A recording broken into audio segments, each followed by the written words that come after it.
जय हिंद। देखिए, भारतीय डिफेंस इंडस्ट्रीज काफ़ी तेज़ी से एक्सपोर्ट होने जा रही है और इधर चाइना और ताइवान के युद्ध के बीच में एक अमेरिकी जहाज चार्ल्स ड्रू जो है वो भारत में आ गया है। इस सब के बीच में हम समझते हैं कि आखिर ये क्या हो रहा है। भारत द्वारा बनाया जा रहा है, एक लंबे समय से बन रहा है जो जहाज है, फाइटर एयरक्राफ्ट तेजस। ये दुनिया का सबसे छोटा एयरक्राफ्ट है और ये हर दिखे दुनिया के हर चीज़ के अलग अलग काम है। आपको लगेगा कि तेजस तो बहुत छोटा है, राफेल उससे बड़ा है, MiG-29 और खतरनाक है, सुखोई।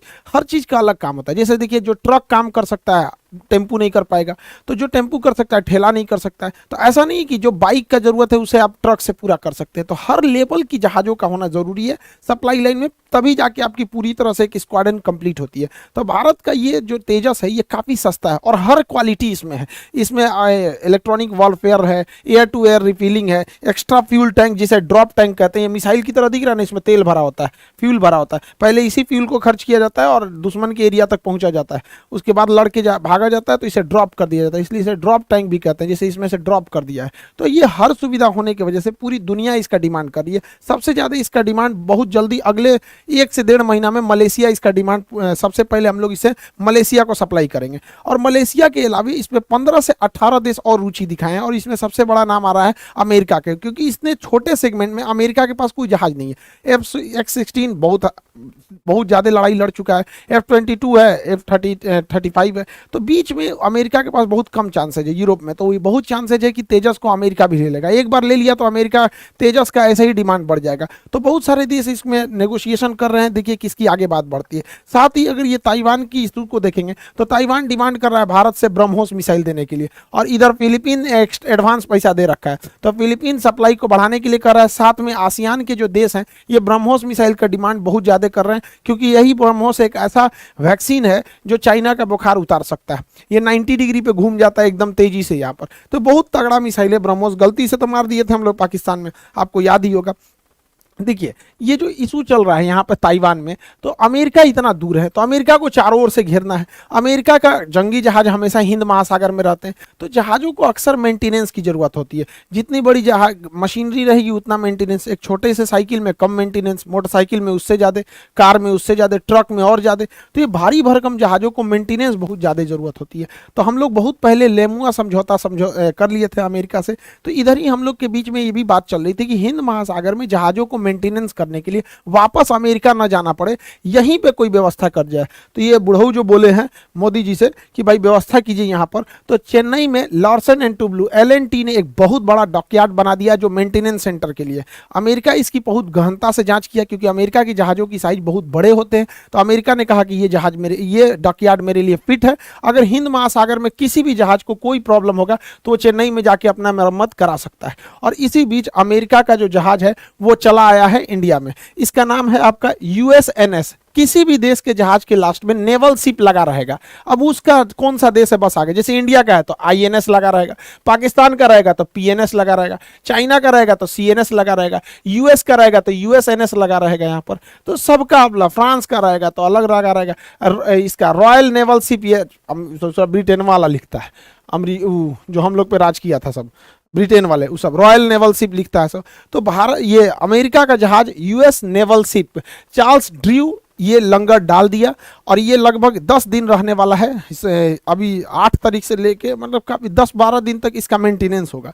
ये अमेरिका का वो जहाज है जो दूसरे जहाज़ों को सप्लाई देता है, दूसरे जहाज़ों को फ्यूल भरता है, दूसरे जहाज़ों में खाना पहुंचाता है, दूसरे जहाज़ों में मेंटेनेंस का काम देखता है, दूसरे जहाज़ों में मेडिकल इक्विपमेंट पहुंचाता है। तो सोचो, जो दूसरे का पेट भर रहा तो ओकरे भूख लग गया, यही बिगड़ गया। तो ये आया है अभी चेन्नई में। ये इतना भारी भरकम जहाज है कि ये एक साथ 2-2 जहाज़ों को मेंटेनेंस, देखिए यहाँ से वायर लगा देता है और इसमें फ्यूल भर देता है, उसी तरह इधर से ऐसे वायर लगा के इसमें फ्यूल भर देगा। तो एक साथ 2-2 जहाज़ों में फ्यूल भरता है। तो जब यहाँ फ्यूल भरा जाता है तो पैरेलली इस जहाज से इस जहाज में एक रस्सी बांध दिया जाता है और सामानों को दोनों साइड से दोनों जहाज़ों में भर दिया जाता है। तो आप कहेंगे कि इसमें सामान कहाँ से आता है, तो हेलीकॉप्टर इस पे पहले से ले आके रख देते हैं और ये सब में जाके भर देता है। तो फ्यूल पाइप होता है, साथ में फ्यूल भर देता है। और इसी तरह देखिए, ये मोटा वाला जो पाइप आ रहा है, ये मोटा वाला पाइप जो इस तरह से आ रहा है, ये फ्यूल के लिए है। और एक लंबा से ये तार गया जिसमें से इसे लटकाया गया है ये सामान। अब इसके अंदर सप्लाई है, गोला बारूद हथियार। बीच मैदान में अगर गोला बारूद खत्म हो जाएगा तो बंदरगाह तक थोड़े आएंगे। तो जहाजिया अमेरिका का बिगड़ गया है, और ये आया हमारे यहाँ बनवाने के लिए। सोचिए भारत के लिए कितना गर्व का विषय है। और हो भी क्यों नहीं, दुनिया का सबसे पहला बंदरगाह भारत में था, लोथल बंदरगाह सिंधु सभ्यता में। तो हम लोग के पास तो पहले से थी टेक्नोलॉजी, अब धीरे धीरे निखर रही है। तो जब अमेरिका अपना जहाज बनवाने आएगा तो फ्रांस भी आएगा, ब्रिटेन भी आएगा, सब आएगा सब यहाँ पे। तो ये भारत के लिए एक बहुत अच्छी खबर है यहाँ पे। देखिए इसी को देखा देखी पाकिस्तान में एगो कहावत कहा जाता है, देखा देखी लंगड़ो देवाल फाने लगली, तो वही हो गया पाकिस्तान के साथ। इसने सोचा कि भारत नेवी में इतना कुछ कर रहा, हमें भी कुछ करना चाहिए, तो अपना एगो छोट मोट जहाज लेके गुजरात के पास पहुंच गया। हालांकि वो गुजरात तट से लगभग 200 नॉटिकल मील तक था, लेकिन 200 नॉटिकल मील के आगे भी हाई सी कहलाता है।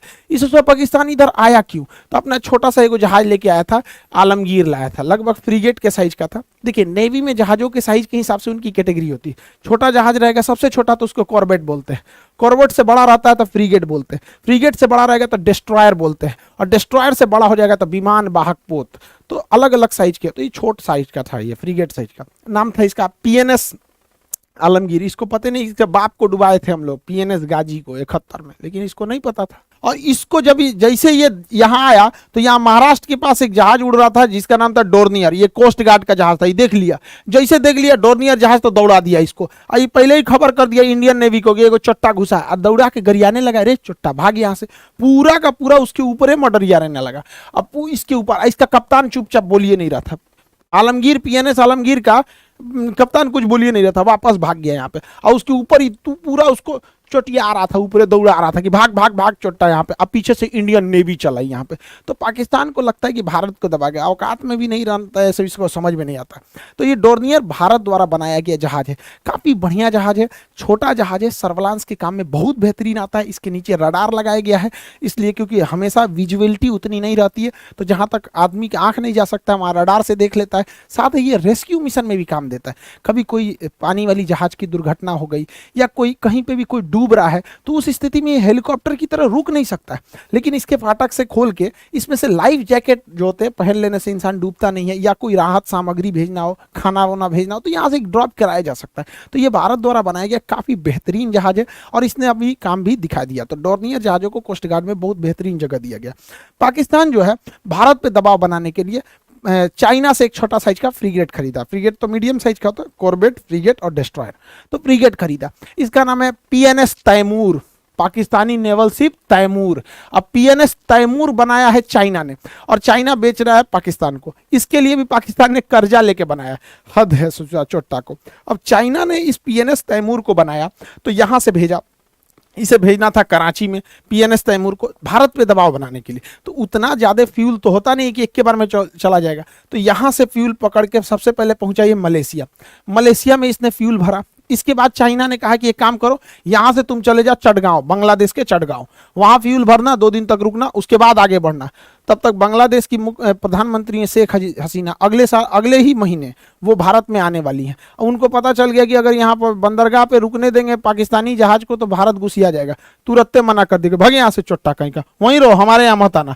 तो वापस कर दिए, इनको नहीं बोला गया। तभी कहा श्रीलंका के पास, तो अभी वो पीएनएस तैमूर जो है वो श्रीलंका के पास रुक के फ्यूल भरेगा, और श्रीलंका में नहीं रुका तो मलेशिया में, नहीं तो बेचारा जाएगा चुपचाप। अभी तो हम लोग श्रीलंका से वापस भेजे थे पीएनएस तैमूर को, तो इससे कुछ नहीं हो सकता। लेकिन चाइना को देखिए कितना भारत के ऊपर मनोवैज्ञानिक दबाव बना रहा है, तो भारत को भी इसके ऊपर मनोवैज्ञानिक दबाव बनाना चाहिए। इसको भी हम लोग को इसके दुश्मनों को से मिलकर इसको भी टॉर्चर करना चाहिए। और पाकिस्तान को लगता है कि छोटपैका जहाज दिखा के हम लोग को डरा देगा, तो पाकिस्तान को समझे में नहीं आ रहा उसका बाप है यहाँ इंडियन नेवी। 1971 में औकात पता चल गया था पाकिस्तान वालों का।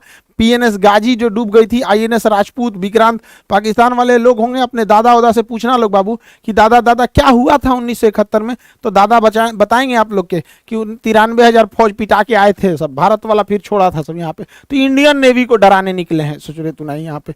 लेकिन चाइना जो है वो हद नहीं मान नहीं रहा है चाइना। तो अभी चाइना और ताइवान की लड़ाई में ताइवान की बिजनेस ठप हो रहा है। जितने बड़े बड़े टाइकून बिजनेस है वो ठप होते जा रहे हैं। चाइना से, ताइवान से कंपनियां जो हैं वो भागने की कोशिश कर रही हैं। ये भारत के लिए काफ़ी सुनहरा मौका है। और चाइना से भी कंपनी अब शट डाउन करके भागने की कोशिश कर रही हैं, क्योंकि युद्ध में फंस जाएगा तो काफ़ी ज़्यादा विवाद हो जाएगा। इसलिए ये भी सोच रहे हैं भारत निकलने के लिए। इनके लिए सबसे बेहतरीन रास्ता दिख रहा है भारत। भारत बहुत बेहतरीन है इनके लिए। देखिए जितने भी मोबाइल मैन्युफैक्चरिंग होते हैं वो ज़्यादातर आसियान देशों में, साउथ ईस्ट एशिया में होते हैं। वहीं इंडिया में देखिएगा तो मोबाइल का खपत है, लेकिन मोबाइल का प्रोडक्शन इंडिया में ना बराबर है, बहुत कम है। अभी क्या है कि ये जितने देश हैं यहाँ ज़्यादातर मोबाइल बनाने में ताइवान का हाथ है। ताइवान की दो कंपनी विस्ट्रॉन और फॉक्सकॉन, ये दो कंपनी किसी भी कंपनी के मोबाइल को असेंबल करती हैं। कंपनी बता देना है, इसको बस बता देना है कि ये चीज़ चाहिए, मोबाइल बना के दे देगा, ऊपर बस लोगो चिपका लीजिए। तो ये फॉक्सकॉन और विस्ट्रॉन, ये कंपनियां भी अब यहाँ पर ये आईफोन का मैन्युफैक्चरिंग करती थी और वो आईफोन की सप्लाई इंडिया में होती थी। लेकिन अब क्या है कि ये वहाँ से शिफ्ट हो रही हैं और अब ये इंडिया में आ जाएंगे।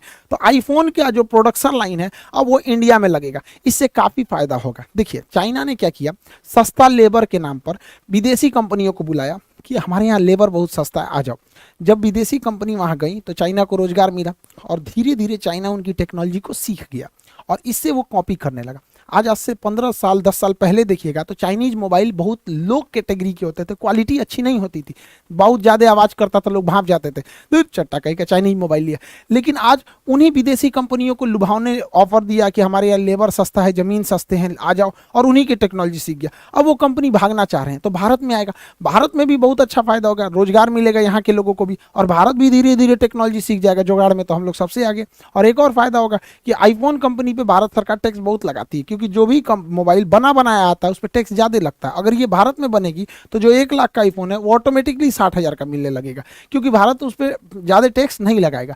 जैसे दुबई है, दुबई टैक्स नहीं लगाता है, इसलिए दुबई में जाके देखिएगा जो आईफोन यहाँ 1 लाख का वहाँ मिलेगा आपको 55-50 हज़ार में, तो वो सस्ता नहीं मिल रहा है। कोई भी चीज़ महंगी होती है टैक्स की वजह से। तो भारत सीधा कहता है कि भाई विदेशी कंपनियों के ऊपर अगर डायरेक्ट लाइएगा तो हम टैक्स ज़्यादा लगाएंगे, यहाँ बनाइएगा तो टैक्स कम लगाएंगे। तो विदेश अभी भारत में भी अब चाइना की तरह भारत में भी अब आईफोन का प्रोडक्शन तेज़ी से चालू होगा। साथ ही भारत सरकार ने एक और नियम लगाने जा रही है कि जितनी विदेशी चाइनीज कंपनियां हैं, खास करके चाइनीज कंपनी, भारत के 70% से ज़्यादा मार्केट कैप्चर कर लिए मोबाइल की दुनिया में। तो भारत का ऐसा कोई घर नहीं है जहां चाइनीज मोबाइल नहीं पहुंच गया है, चाहे वो आपका वीवो होगा, ओप्पो होगा, रियलमी होगा, एमआई होगा, हुआवो होगा, कोई भी कंपनी देखेंगे, ओप्पो, एमआई में जितना टाइप का मोबाइल है ये ही सब आपके घर में भर गया है। रीजन क्या है कि ये कंपनी जो थी सब धीरे धीरे पूरे मार्केट को कैप्चर कर ली है सब, और सस्ते दाम में बहुत ज़्यादा फैसिलिटीज़ देने लगी हैं, क्योंकि इन्हें पता है कि इनका मार्केट बहुत ज़्यादा है। छोटा सा भी मार्जिन रखेंगे, 10,000 8,000 के मोबाइल में बहुत सारी फैसिलिटी दे देते हैं, जिस वजह से भारतीय कंपनियां डूबने लगी। माइक्रोसॉफ्ट जो माइक्रोमैक्स था, एक समय था जब इसका 60% मार्केट कैप्चर था, ये आज पूरी तरह से गायब हो रही है। कार्बन, लावा, स्पाइस, ये सब मोबाइलें अब धीरे धीरे गायब हो रही है। इसलिए भारत सरकार नियम ला रही है कि 12,000 से सस्ते मोबाइल हम विदेश से डायरेक्ट नहीं मंगाएंगे, भारत से ही मंगाना पड़ेगा, भारत में बनाना पड़ेगा। तो जब भारत में बनाएंगे तो ठीक है, नहीं तो विदेश से डायरेक्ट नहीं भेज सकते। तो इससे ऊपर वाला बेचेंगे तो इन लोगों को एक बार उभरने का मौका मिलेगा। तो इसी तरह चाइनीज पे जैसे जैसे समय आए उसके ऊपर दबाव बनाते रहना जरूरी है। हमारा एक और पड़ोसी देश ताइवान, ये अफगानिस्तान, ये तो और आसान। तो जब से पिछले साल अगस्त में जब इस पे 1 साल हो जाएगा तालिबान का कब्जा हुआ, जब तालिबान का कब्जा हुआ था तो बहुत ही स्थिति अजीब हो गई थी, दयनीय थी। हर तरफ अफरा तफरी थी, सारे देश के लोगों को लग रहा था कि अपने नागरिकों को यहाँ से हटाया जाए। भारत भी अपना दूतावास बंद किया, अपने नागरिकों को वापस लाया, एयर इंडिया की जहाज से गए। हालांकि आप देखे होंगे अफगानिस्तान के कई लोग तो जहाज से भी नीचे गिर गए थे। तो ये स्थिति थी। भारत के लिए सबसे बड़ा सरदर्द था कि तालिबान के शासन में भारत में ने जो अफगानिस्तान में पैसे निवेश किए हैं उन पैसों का क्या होगा, क्योंकि भारत ने बहुत ज़्यादा पैसे खर्च किया अफगानिस्तान में। सहतूत डैम बनाया, सलमा डैम बनाया, वहाँ सड़कें बनाई, बिजली प्लांट बनाया, वहाँ का संसद भवन बनाया, वहाँ Indira Gandhi child specialist hospital बनाया जो काबुल का सबसे बड़ा हॉस्पिटल है। बहुत सारी योजनाओं को दिया भारत ने। इवन कि जब अफगान तालिबान का कब्जा भी हो गया था तो ट्रक से ट्रक भर के हम लोगों ने गेहूं की सप्लाई की थी। तो हम लोग को यही लग रहा था कि कहीं पाकिस्तान के दबाव में आके तालिबान भारत के खिलाफ मत चला जाए। हालांकि पाकिस्तान ने पूरी कोशिश किया कि तालिबान भारत के खिलाफ हो जाए, एटलीस्ट कश्मीर मुद्दे पर हो जाए, लेकिन तालिबान कुछ भी नहीं भारत के खिलाफ बोला।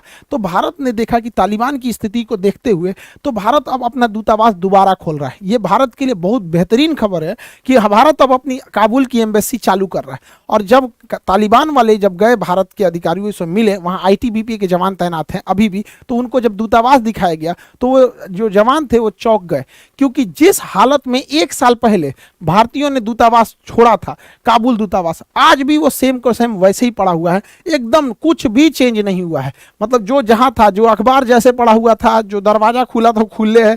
मतलब जो चीज जैसे था वैसा ही है। इवन ये लोग ने इतना बेहतरीन ढंग से प्रोटेक्शन किया, इस वजह से पाकिस्तान वालों को तो पूरा भड़क गए। तालिबान वालों से कह रहे हैं तुमको बुलाए, फायदा क्या हो गया जब तुम भारत के खिलाफ कुछ कर ही नहीं रहे हो। तो भारत भी अब अपना दूतावास चालू कर रहा है। इसका मतलब यह है कि हम अपने पड़ोसियों के साथ धीरे धीरे मधुर संबंध बना रहे हैं। हालांकि भारत तालिबान से डायरेक्ट बात नहीं कर सकता, क्योंकि भारत का स्पष्ट कहना है कि हमारे लिए कोई आतंकवादी अच्छा या खराब नहीं होता, आतंकवादी मतलब आतंकवादी। तो हमारी जो नीति है, विदेश नीति, पूरी क्रिस्टल क्लियर है कि हम किसी आतंकवादी से बात नहीं करते।